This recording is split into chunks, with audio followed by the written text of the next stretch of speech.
Let's talk about cross-site request forgery in this video. Cross-site request forgery is also known as CSRF or XSRF. So this cross-site request forgery is basically tricking a user to submitting a request to a target site where the user is already logged in. Okay, so let's break this down with an example. Let's imagine that you have logged into your banking website on your browser.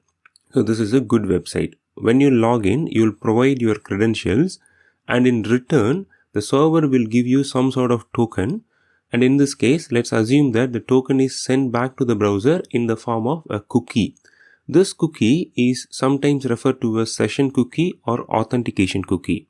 The advantage of using cookie is that any request that you make to the server from the same browser will automatically include that cookie, which means your authenticated session will be preserved and the authentication token will be sent to the server for each of the requests that you make. So you don't need to provide your credentials again and again. Okay, so that is the advantage of using authentication cookies. And in our example, that is what the server and the browser is using to share the token between each other. Okay. Now let's also assume that while you have this browser tab open with the logged in banking application, you open another tab or another browser instance which uses the same browser profile and open some malicious website on it. Okay, so you don't know it is a malicious website, you think it is a good website and you are doing something in that website, but that website is actually a malicious website. So what this website can do is, because you have logged into your banking application in another browser tab or another instance of the browser which uses the same browser profile, the malicious website will be able to send requests to the same banking website's web server, but this time when it sends the request, it will include your authentication cookie. This is because the browser has something called cookie jar and we have only one cookie jar per profile, and because we are using the same profile, the browser automatically includes the session cookie even if the request is made by the malicious website to your banking web server. For example, this could be a transaction that you didn't authorize or you didn't want to do. So normally in a banking website, you'll be able to do money transfers, right? So let's say, for example, you can transfer money from one account to another account. But the malicious website can do the same thing behind the scene without your knowledge just by using your authenticated session. This works because when this malicious website sends the request to the server, it automatically includes the session cookie that you have when you have logged into that banking website. Okay, so this is how at a very high level the cross-site request forgery attack works. But in order to successfully execute this attack, there are several things that need to be lined up. It's not that simple. Okay, let's see what are all those requirements, and later on we will see how we can prevent this. Okay, so the requirement for executing cross-site request forgery successfully is that the website need to use cookie-based authentication and the user has to have logged into that website. So basically, the user should have logged into that particular website and that website should use cookie for authentication tokens. Okay. Next, the target website, in this case our banking web server, has to accept simple state changing requests like post, put, etc. Okay, so we know there are two types of HTTP requests. One is simple requests and another one is non-simple request. So if this malicious website is sending non-simple requests, those requests will be blocked by the browser because the malicious website will not have its domain as one of the allowed origin in the CORS configuration, that is cross origin resource sharing configuration. So by default, if the malicious website is sending a non-simple request, then that request will be blocked by the browser itself. But if it is sending a simple request like post with the form data and things like that, then that request will be sent to the server. The browser will not block it. So we could even use GET request. Normally GET is not supposed to change the state of the server, but if it was designed incorrectly and it changes the state of the server, then GET request can also be used for executing cross-site request forgery. Okay, because GET is a simple request. Then one of the cookie property. So there is this property called same site and it has to be set to none. So there are other values like strict and lax, but if the same site value is set to none, only then when the malicious website is making the request to the server, the cookie will be included. Otherwise, cookie will not be included. Okay. And we should not have any CSRF token. So this is also known as anti-CSRF token. And this token helps to prevent this kind of cross-site request forgery. And we should not have any such mechanisms implemented. Only if all four of these conditions are met, one can execute cross-site request forgery successfully. Okay. They might be able to achieve some of these requirements in other means as well. But only if all of these are achieved, then they'll be able to execute cross-site request forgery attack.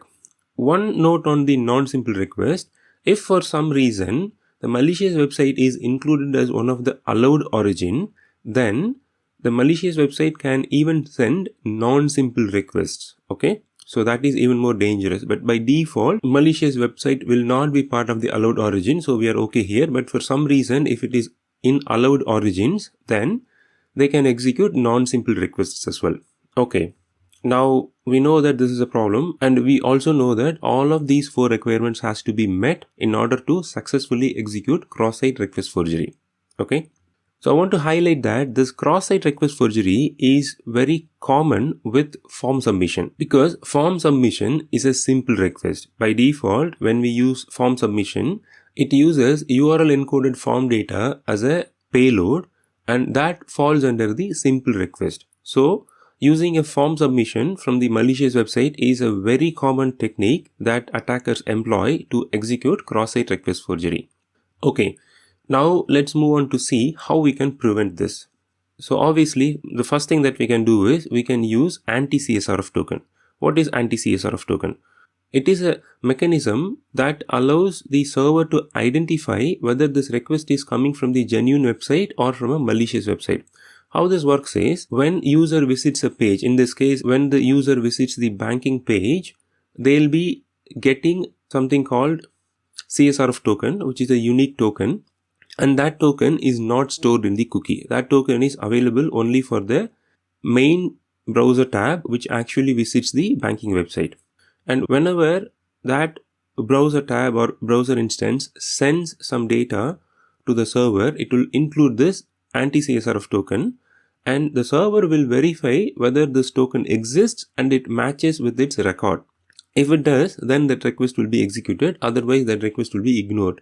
So when malicious website tries to send request to the server, it will not be having this CSRF token, or even if it has one, it will be an incorrect one. So that request will be discarded by server. So this is very effective mechanism to prevent CSRF. Okay. The second thing that we can do is we can use same site cookies. I said previously that when we have cookie, it has an attribute called same site, and it can have three different values: strict, lax, and none. If this value is none, then one can execute CSRF attack. But if we change this to strict or lax, then the cookie will not be sent to the server when the request is made by other websites, like malicious website in our example. So the cookie will not be included in that request, which means the server will reject that request anyway, because it will consider that as an unauthorized request.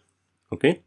So the third thing is we can rely on origin to some extent, because origin is one of the headers in the request, and origin will indicate that this request has come from malicious website rather than from our website. But please be mindful that in a very rare cases, the headers can be spoofed. Okay, so we can't completely rely on this. And the final one is we can use authentication token in the header of the request. So we know that CSRF can be executed only if the target website uses the cookie-based authentication, right? So rather than using cookie-based authentication, one can use normal authentication token in the header of the request. So for example, when someone log in, the server will give the authentication token, not in the form of cookie, and that authentication token can be stored somewhere like, local storage or session storage. And then for any request that is made from the good website, we can include that token from the session storage or local storage. Okay. So this way, when malicious website submits the request, it will not be able to access the local storage or session storage to get the token. So their request will be unauthorized requests. Okay, so these are some of the ways in which we can protect a cross-site request forgery. Now, let's see the difference between CORS and CSRF protection, because this is common source of confusion. Okay, let's see what is CORS. CORS is cross-origin resource sharing. It is a browser feature, and what it does is, if the request is a non-simple request and that request is made to the cross origin and that origin is not one of the allowed origin, then that request itself is blocked. The browser will not send that request to the server at all. Okay, so this is meant to protect the innocent users from malicious websites.